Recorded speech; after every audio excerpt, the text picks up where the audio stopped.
Čau visiem un visām! Šodien mēs esam kopā podkāstā. Jā, vienā no pirmajiem podkāstiem kopā ar Alīšu. Pirms viņa aizbrauca uz Ameriku, es esmu viņu notvērusi. Šobrīd, kad jūs skatāties šo raidījumu, viņa jau ir projām, jau savās atkal lietās, kur viņa Dievs sūta, vada. Jā, čau Alīša! Čau! Forši, ka tu esi ar mani šeit šodien. Paldies, ka uzaicināji. Jā. Alīša ir viens no pirmajiem cilvēkiem, kurš atsaucās un kur es uzdrīkstēju jūs uzaicināt uz podkāstu, kurš bija tikai sapņu līmenī. Un tad jau bija pārējie akšani. Un jā, ar Alīšu ir ļoti viegli. Viņa nespītējās, nečīkst. Reāli vienkārši ielieks, ka ir. Davai mācām vienkārši. Davai. Jā, iepazīstini mazliet ar sevi. Tā kā Evita teica, man sauc Alīša. Es esmu no Amerikas. Un jā, es drīz ir rīt. Es lidot atpakaļ uz Ameriku. Un sāk jauna posma mana dzīvē. Tas ir challenging, bet arī forši. Un es nevaru sagaidīt to, ko Dievs dara tālāk ar manu dzīvei. Saistību to tieši ar jauniešiem vai young adult, jo man sirds vienkārši deg par to. Un es arī tik zinu, kā tas ir, kā tajā vecumā, ka tur ir cilvēks tev blakus, kas ļoti tic, ko Dievs grib darīt tava dzīvē. Jo tas tiešām bija mana dzīvē arī, ka tur bija cilvēks apkārt, kurš vienkārši pull out the best in me. Un tas tiešām bija forši, un man liekas, ka Dievs ritīgi arī ieliek to mana sirdī iekšā, palīdz citiem, paši jauniešiem un tā. Un būs forši redzēt, ko Dievs dara tālāk. Ok, forši. Pastāstīja visiem, kā tas var būt, ka tu esi amerikānietis un tu proti latviešu valodu. Kā tas vispār notika? Kā tu līdz tam nonāci? Jā, tas ir tiešām Dievs brīnums, man tā liekas. Bet es atbraucu uz misijas braucienus jau sen atpakaļ. Ar kādu grupu kopā? Ar kādu grupu, jā. Un tur bija komanda, mēs bijām Latvijā 35 dienas visi kopā. Un es biju Liepāja. Vienu no pēdējiem dienām es vienkārši pamostos agri no rīta un es nevaru aizmigt atkal, un es jūtu iekšā, ka Dievs man runāt uz mani ved atpakaļ uz Latviju, un es domāju, nē, man bija cits plāns, tas būs tālāk, un pēc gada es jau sāku dzīvot, neko nezinu, valodu nezinu, tikai Jēzus tevi mīl, un sveiki, un tas bija viss. Bet tad es dzīvoju Kuldīga, un tajā laika tur nebija daudz cilvēku, kurš runā angļu valodu, un tev nav variantu, vienkārši jāmācās. Un tā, ka es biju kopā ar History Makers daudz, tur visu laiku ir angļu valoda, latviešu valoda, krievu valoda. Es vēl nemāku krievu valodu, tik vispār ne. Bet latviešu valoda kaut kā tas ātri, es iemācītu un kā runāt. Un, protams, tā kā es it kā ir no Kuldīgas vai Kurzemē, tad tas nozīmē, ka es arī runātu tā, kā es esmu no Kurzemē. Galotnes nav un vienkārši močīt uz priekšu. Ok, kurš vēl šeit ir no Kurzemes? Vai ne? Ok, forši. Yeah. Pastāstīji, kā tu vispār atgriezies pie Dieva, kā tu, sāki iet draudzē, kā tas vispār viss notika? Es uzaugu ar manu mammu, man tēti nebija. Mana mamma, mēs gājam visu laiku uz Luterānu baznīcu. Bērnībā jau, jā. Bērnībā, jā. Un tā bija vairāk tāds tradition, tāda tradicionāli. Tev vienkārši jābrauc. Mana mamma bija korī, un tad ilgi tur bija jāpaliek, tur bija mēģinājums pēc tā, un kaut kad es vienkārši tur biju. Un man bija viena tante, kurš visu laiku svētdienas skolu man mācīja visu kaut ko par Jēzu un Dievs. Un es uzaugu ar to sajūtu, ka jā, es esmu kristietis. Bet tad es kaut ko iekšā, es neticu līdz galam, ka Dievs bija īsts, jo es biju kā ir seksuāli izmantoju, sexually abused. bērnība, un es vienkārši nevaru ticēt, ka Dievs ir īsts un reāls, un viņš jau visu zina, un kā viņš var man veidot, no tā, ka es esmu cilvēks, es esmu meitene uz šī pasaulē, un tur vienkārši čeks vīrs, kas man dara pāri. Un tie cilvēki bija arī cilvēks mani dzīvē, kas bija tuvu, un kam bija autoritāte par mani dzīvē. Un es vienkārši nevaru ticēt, ka Dievs ir īsts ar to. Bet es pabeidzu vidusskolu, aizbraucu uz universitāti studēt, un caur to kaut kāda mistika veida es atradu mans īstais tēvs, un tur arī visa ģimenei nāk līdzi. Un man bija viena māsīca, kurš man visu laiku runāja par Jēzu, un es teicu, jā, es ticu, bet es nedzīvoju tā. Es aizgāju uz ballītē, es dzēru alkoholu, es tādas stulbas lietas izdarīju, un tad mēs vienkārši vairāk runājam tā māsīca, un es saprotu, ka nē, es nedzīvoju tā, ka Bībelē rakstīja, ka jādzīvo, kā sakot Jēzu, un es aizbraucu uz Oklahomu, sāku tur dzīvot, aizgāju uz Baptistu draudzē, un tur katru svētdienu aicinu priekšā, ja tu gribi dot savu sirdī Jēzum, tad nāk priekšā. Un pēc kaut kā 3-4 nedēļas pēc kārtas, kad man sirds vienkārši stāv, es domāju, ka visi dzird, kā viņš tur pūks iekšā. Un es saprotu, ka es esmu priekšā, un es mēģinu izdarīt to lēmumu, ka jā, es gribu mēģināt sakot Jēzu, ko es varu zaudēt. Es esmu mēģinājis visu kaut ko. Un interesants bija tā, ka tieši nedēļu pēc tā es aizbraucu satikt ar draugiem, kas bija no Wisconsin, tas cits stats, kur es dzīvoju pirms tam. Un mēs tā dzeram alkoholu, ka es gandrīz neko neatceros no tā jau vakar. Es pamostos un nākamā rīt, un viss bija slikti. Es zvemu visu dienu, un tur vienkārši viss bija slikti. Un es atceros, ka es gulu gultā, un es domāju, ne, šis nav tas, ko Bībelē runā. Ja es patiešām gribu sakot Jēzu, tad viss, es vairs nedzert, es vairs nedarīju tādas muļķības, es mēģināšu būt paklausība un vienkārši sāk dzīvot pa īstam, jo es jau pēc tam lasīju Bībelē, ka tur nevar kalpot two kings, vai ne? Tev jāizvēlas. Protams, tas ir par naudu un Jēzu, bet tā doma, ka tu nevar būt abas kājas divas dažādas valsts. Ar vienu kāju kristietībā, ar vienu pasaulē, ar Jēzu un pasauli. Tieši tā. Un kopš to brīdi, protams, nebija viegli, bet tā īstam bija.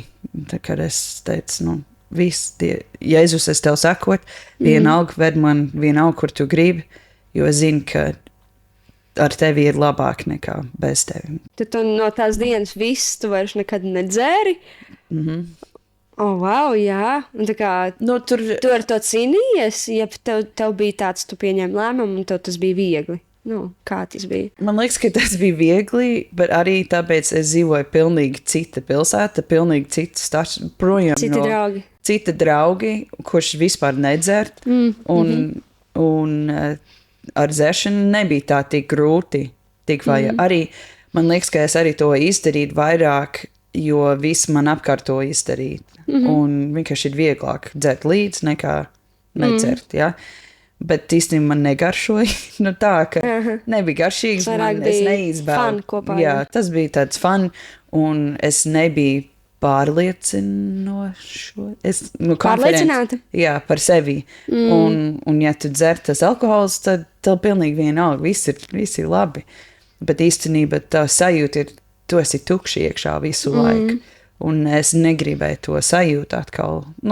Es jau zinu, ka tā tiešām bija tāda neforša sajūta. Labi, bet man tad uzreiz jautājums, ko tu darīji, lai to tukšumu aizpildītu, jo, alkohols vairs nebija, jā. Tātad tu vairs nevarēji tā vienkārši būt superjautrā un komunikablā, jā. Un tu pēc savas būtības esi tāds vairāk introverts, pareizi? Nu, jā. Un tas arī nepalīdz pareizi. Jā, tas ir ilgi mācības gadiem. Tā ir. Jo sākumā es arī cīnījos par to, ka būt kristietis, būt Jēzu sekotāji, tu neko jautri nevar darīt. Nāk no tā vidu, kur tu vienkārši balēji visu laiku un tik stulbas lietas izdarīja visu laiku, un saku, Jēzu, tu neko nevar darīt. Un es arī ātri iemācīju, ka tā nav pareizi, tā nav patiesība. Jo tu vari visu kaut ko darīt, kas ir jautri un tāds fans, bet tas nav jābūt saistībā ar dzeršanu. Tā. Bet kā es nezinu, man liekas, ka tas tiešām bija grūti tajā laikā. Es mēģinu atcerēties, kā tas bija. Bet es dzīvoju kopā ar vēl 3 meitenes tajā laikā, kurš ilgi jau pazīst Jēzu un jau nāk no tas ģimenēs, kur vecāki arī tic un ka tas vide ir pilnīgi citādāk nekā es izaugu. Tad tā vide pamainījies, tad tev tā kā arī sāka mainīties domas par to, kas ir jautrs arī? Jā, tieši tā. Visu laiku mums bija balītēs pie mums māja, un vienkārši spēlēt spēles, parunāsim, paslāvēt kopā, tādas jam sessions taisīt, kur vienkārši mums bija tik jautri, un tur nebija nekāda dzeršanas vai... Un atcerējies viss, kas notiek. Jā, un tu atcerējies viss, kas notiek, tieši tā. Un tu smejies, kamēr tev vēders sāpēs, un tā, jā, bet es zinu, ka es vienkārši cīnījos ar to, bet tas cilvēks, kas bija man apkārt, bija ļoti svarīgi to mainīt manas domašanas par tādām lietām, par daudzām lietām. Arī par kā es jūtos par sevi, kā es varu zināt, kas es esmu vai kam es piederu. Tas ir ļoti svarīgs cilvēks, kas ir tev apkārt. Jā. Okay. Es gribu pajautāt, kā tu nonāci līdz tam, ka tu brauc tad misijās. Tu mums pastāstīji par to, ka tu biji kopā ar grupu un Liepājā, tu saprati to aicinājumu un tu prasīji draudzēji un tā tālāk. Kā tu tik ar sevi galā, ka tiešām es to darīšu, kaut vai man bija citi plāni? Kā tu saņemi to drosmi, kas notika savā prātā, kas visās tajās domās maisījās? Jā. Vidusskolā es biju uz kaut kādas misijas brauciens ar mūsu draudzē, kas bija tur. Mēs braucam kalpot ar nabadzīgi. Trūcīgi, jā. Ar ģimenes. Un tur taisīt tāds Vacation Bible School, vairāk tas Bible Club ar bērniem, un tad vēl dažas dienas tu krāsot māja vai kaut ko būvēt, lai var ar ritiņkrēslu tur tik lejā, tik ārā no māja, visāds tādas lietas. Un es tajā laikā zinu, ka šis ir kaut kas, tev dod dzīvē kaut kādu vairāk jēgu, tu palīdzi citiem, ja? Un tad es pārvākšu, sāku dzīvot ar 3 meitenēm, kurš viens strādā, viens misijas organizācija, All Star Ministries, tajā laikā, un vēl viena meitene, viņas teica, strādāja to pašu organizāciju. Un, protams, vienkārši dzīvoju kopā ar viņiem, tad ir loģiski, ka es braucu līdzi, un es braucu uz Meksiku tā pirmo reizi, un tad tā ir nākamā vasarā, es braucu uz Peru, un tur es tā ritīgi arī cīnījies iekšā ar visu kaut ko, un man bija tas moments, tas brīdis, ka es saprotu, tiešām es dodu visu tev, Jēzu. Es vairs nemēģinu kontrolēt savu dzīvi, es nemēģinu kaut ko manipulēt, ka es teikšu to, bet es izdarīšu šo, un vienkārši tāds stāsts ir. Citreiz var pastāstīt, bet tur bija tas viens moments, un tad Un tad nākamgad es braucu kaut kur citur, palīdzu vadīt vienu komandu, arī caur All-Star. Un tad 3. gadā es braucu uz Latviju. Un interesants bija tā, ka jā, es biju paredzēta braukt uz citu valstu tajā vasarā, kalpot, vadīt to komandu. Un pēdējā brīdī viņi izmaina uz Latviju, jo mums vajag, lai tu brauc uz Latviju un tu izdarīji šo un šo.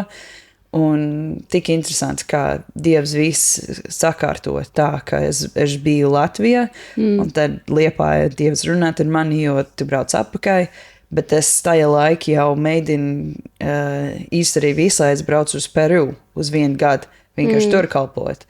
Un tas durvis vienkārši bija ciet, tur nekāda netikšu vairāk uz Peru, un uz Latviju viss atvērts. Nu, tā plašumā, ka es aizgāju gulēt katru nakti, un es sapni par Latviju, es pamodas ar tās domas, kā es varu tur kalpot, un es nezinu, cik ilgi tas bija, kad es vienkārši sapņoju par Latviju.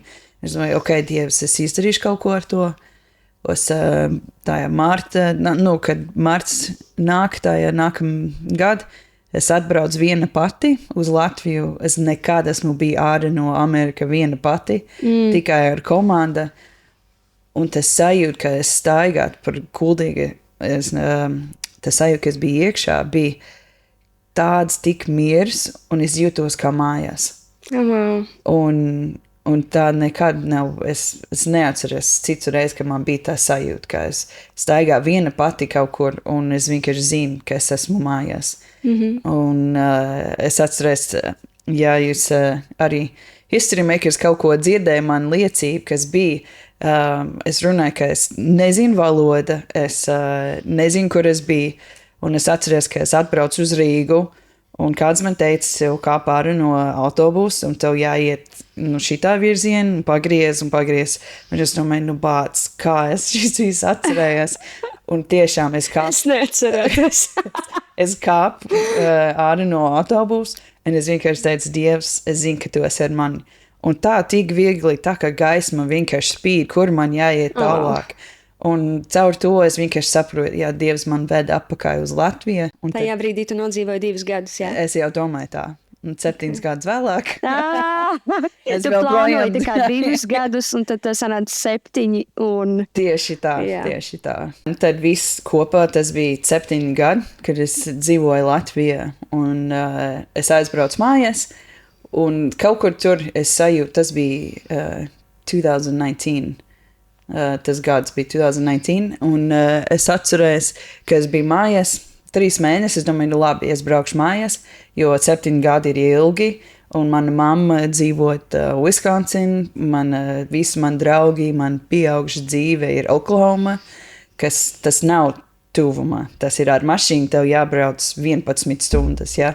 Un mans tēvs dzīvoja kaut kur citur, un tas ir 26, 27 stundas. Es nekad esmu braukt ar mašīnu tik tālu, bet tā, lai jūs saprotat, cik tālu tas īstenībā ir.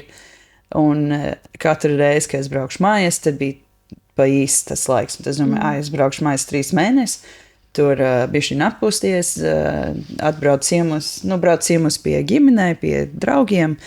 Un tajā laikā Dievs runāja ar mani, ka man jāpārvāc atpakaļ uz Ameriku. Tas laiks, ja es pareizi atceros, bija Covid laiks, jā?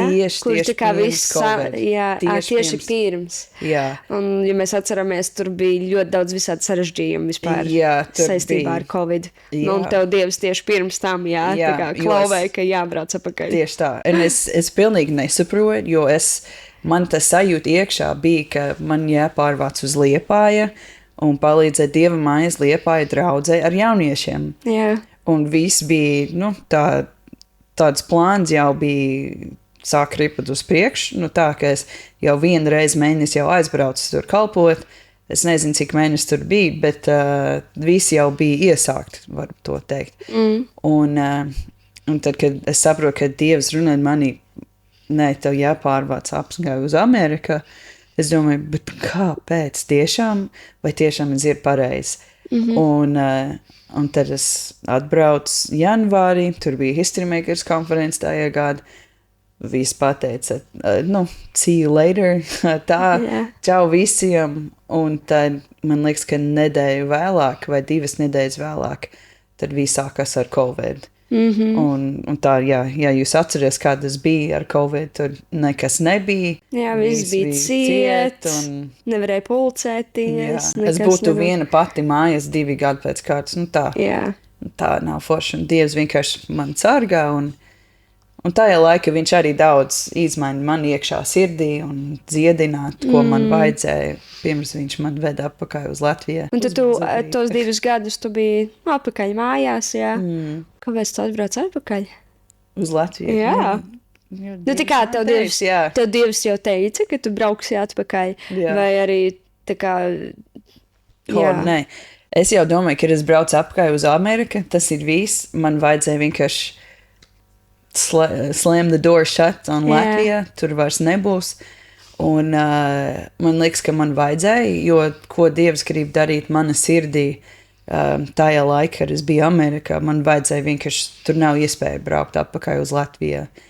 Jo pēc visu mana bērnība mans domāšanas pattern bija vienkārši bēg no konflikta, bēg no kaut kas nav ērti, kas nav forši un tā, un man liekas, ka man vajadzēja vienkārši tur nav iespējams braukt atpakaļ uz Latviju, pagaidām. Tas ir viss. Tu vari braukt ciemos, tu vari braukt pie draugiem, tu vari braukt kalpot, uz kaut kādu pasākumu, bet dzīvot tu vairs nedzīvos tur. Un, bet kā tas bija pēc 2,5 gadu, laikam, gandrīz 3 gadi es biju mājās, un tad es saprotu, ka nē, tas tiešām tā nav, kā tas ir. Bet tas durvis atpakaļ uz Latviju vienkārši bija tā tik atvērts, ka pēc Covid jau vairs nav, bet ir, whatever, Viss sāk iet uz draudzē atkal un viss sāk kustēt uz priekšu un vēl projām Liepāja vajadzēja jauniešu vadītāji. un Dievs man kaut kā caur apstākli un caur vārdu un visu kaut ko viņš man veda atpakaļ uz Latviju. Un es domāju, tiešām šis būs viss. Es vairs nekur nepārvāksies un to, bet... Tikai, kad tu Latvijā paliksi uz visu laikiem, jā? Es varu vienkārši paliek līdz visu mūžu man dzīve, kas atlikuši, dzīvot Latvijā. Ok, un kas tad notika, kāpēc tad mainījās tās domas? Jo Dievs atkal kaut ko izdomāja, lai Alīšai nebūtu vienlaicīga dzīve. Tieši tā, lai man nav garlaicīga dzīve. Īstenībā, šīs ir... Man bija tādas dienas, ka es teicu, Dievs, tiešām, tu nevari vienkārši atlikt mierā. Viņš teica, es varu, bet tu gribi augt, vai ne? Un teicu, jā, es gribu. Un es pagājuši vasarā es biju uz Ameriku ar mazo komandu no Liepājas jauniešiem. Un tajā laika es jau zinu, ka Dievs dara kaut ko iekšā man sirdī. Es nezinu, ko tieši, bet es vienkārši zinu, ka viņš dara kaut ko. Un man bija tāds neapmiedināti iekšā man sirds par visu kaut ko. Un es jau zinu, ka kaut kāds izmaiņas nāk, bet pēc pieredzes tu vienkārši apzini. Tu pazīsti tas sajūtu, ka kaut kas tulīt būs. Un mēs aizbraucam, un tad mēs bijām kopā ar manu draudzēju tur Tulsa, Oklahoma. Mēs braucam kopā uz misijas brauciens ar jauniešiem uz Memphis, Tennessee. Tur Street Reach, tur viens organizācija ir, ka mēs ar bērniem visu kaut ko izdarīja pat tajā nedēļā. Un es skaties, un es redzu, kā tie latvieši jaunieši ietekmēja amerikāņu jauniešu grupā, un vice versa, kā amerikāņu jauniešu grupa ietekmēja mūsu latviešu grupa. Un es saprotu, ka tas vienotība, unity, kopā par Dieva valstība ir kaut kas neaprakstams. Jā. Ka tur bija vairāk tāds spēks, un viņš bija tik spēcīgi, ka mēs kalpojam kopā. Wow. Un es domāju, bet kāpēc mēs nevaram turpināt šo darīt? Un kā tas būtu, ja latvieši var atbraukt uz Ameriku, un kalpot ilgāk, kaut kāds internship taisīt. Un es sāku vienkārši sapņoju par kaut kādas lietas, kas es domāju, ka ir vienkārši neiespējams. Aha. Wow. Neiespējams. Jo es jau cik gadus es domāju, es ļoti gribu braukt misijas brauciens ar latviešu jauniešiem. Jo es zinu mana dzīvē, kā tas bija misijas brauciens. Tu esi ārā no tavs komforts. Tu varbūt nezini valoda tā tik tuvu, kā tev sirds valoda ir, ja? Tu esi nogarūs, bet tev jābūt, tā laipni un priecīgi, un tā ir visāds. Un kā tas tev arī iemācīt sevi par kā tu esi kā cilvēks, un cik daudz tev ļoti vajag Jēzu tava dzīvē, un svēto garu palīdzību. Un es vienkārši domāju, ka tas ir neiespējams. Un visi man saka, ka tas ir neiespējams, jo latviešiem viņiem nav nauda, viņi nevar savākt tas atbalstību. Jo tur summa vajag diezgan... Jā, tā summa tev vajag biļets, tev vajag, lai tev vajag kaut ko ēst. Un tā nauda latviešiem nav tā kā Amerika, ja?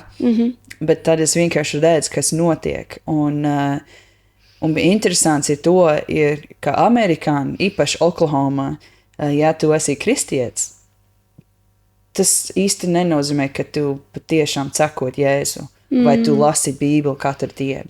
Okay. Ar latviešiem tā nav.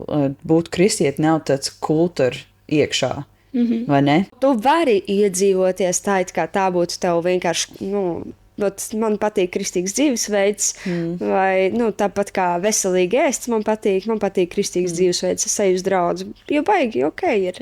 Baigi forši draugi arī. Jā. Tā ir, bet tas nav tāds, tik tāds cultural.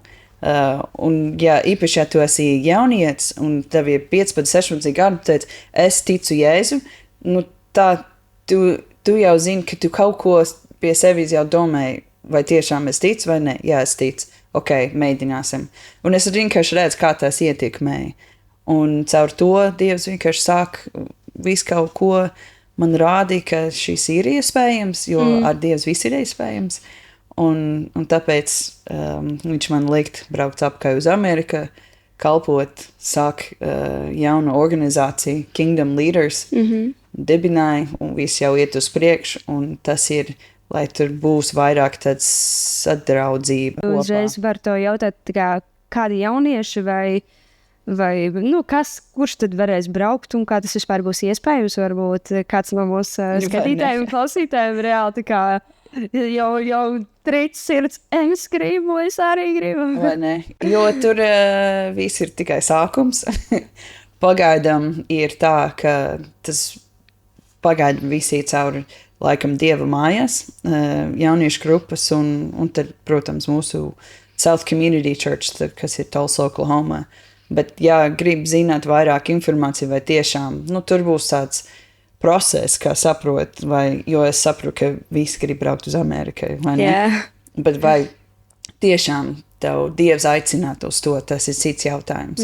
Un es domāju, ka tagad es braukšu mājās, un es mēģinu visu saprast, kā jādara, kā jātaisīt, lai tas ir tāds atvērts, bet arī nav vienkārši atvērts visiem, un tāds chaos taisīt, Ka nav tā, ka tur aizbrauc kāds, kurš reāli gribēja vienkārši ballīt, bet viņam Dievs neinteresē. Jā, tieši bet labi, arī tad Dievs var kaut ko darīt. Protams, tur visāds. Bet tur būs, es ticu, ka mēs vēlreiz saistīsim šī tāds podcastu, un kad es braukšu atpakaļ, varbūt vasarā, tur būs vairāk informācija par to, kā var iesaisties un kā var būt kā Kingdom Leader. Jā.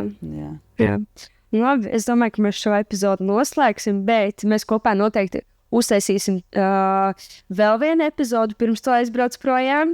Nākamajā epizodē es gribu Ališai pajautāt, kā viņa cīnījās ar savām domām, ar ko viņa tad aizbrauca uz Ameriku un tika galā to 2 gadu laikā. Kā viņa to izdarīja, Jo, man liekas, mēs katrs sastopamies ar kaut kādām domām ikdienā, kurš mums traucē izdarīt to uzdevumu, kuru Dievs mūs ir aicinājis. Un, es pati arī esmu ar to ļoti daudz cīnījusies un daudz arī uzvarējusi. Un, man liekas, ir forši, ka mēs par to varam runāt un dalīties un uzvarēt kopā tādas cīņas. Jā, un cik skaisti ir, ka mēs uzdrošinamies darīt lietas, kur Dievs mums uzrunā, darīt. Es tieši šodien domāju, ja katrs būtu spērti to soli un iet tajā virzienā, ko Dievs ritīgi aicina viņu darīt. Kaut vai mazu solītu uz priekšu, un lai Dievs tev var dot, noticēt, ka tas ir visu iespējams un ka būs ritīgi forši. Tad, man liekas, mums būtu tik forša pasaule, tik kreatīva, tik bagātīga. Un, man liekas, es gribu, ka mēs esam iedrošināti, ik viens iet tajā virzienā. Un, lai Dievs mūs lieto, jo kas var būt skaistāks par to, ka Dievs mūs lieto un izmanto savam godam. Paldies tev, Alīša, šajā epizodē. Tiksimies nākamajā. Bija ļoti, ļoti forša saruna. Un es ticu, ka daudz no jums tika iedvesmoti. Amen. Bye!